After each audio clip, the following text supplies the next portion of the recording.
জব্বর খবর আছে, খাটাল রানী এতক্ষণে আমার নাম নিছে, মাতারি খাইয়া দিল্লি পলাইছে, এখন আমার নাম জপিচ্ছে। উই নাকি আমার ডরায় না। শুনেন আগে আগে শুনেন। বঙ্গবন্ধু ভবন তো তারা একবার পোড়ালো, তারপরে ভাঙলো, আগুন দিছিল কিন্তু বিএনপির লোক এবং এরা কয়েকজন মিলে, আর তারপর বুলডোজার দিয়ে ভাঙলো। আর ওদিকে সেই কি পিনাক ভট্টাচার্য, ও কিন্তু ভট্টাচার্য না, ও কিন্তু হিন্দু থেকে মুসলমান হয়েছে, ও একদম জামাত ইসলামের নেতার মেয়েকে বিয়ে করেছে। ও এখন ও ভট্টাচার্য লেখে কিভাবে? ও তো ধর্মান্তর হয়ে গেছে। এটা তো কোনো আশা নাই, কোনো মিডিয়াতে জানতে হবে তাই সোর্সটা। ওর শ্বশুরবাড়ি তো মানুষই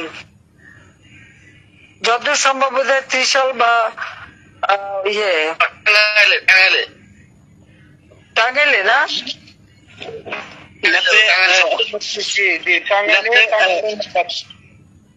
জামাতে ইসলামের নেতা, না জামাতে ইসলামের নেতা কিন্তু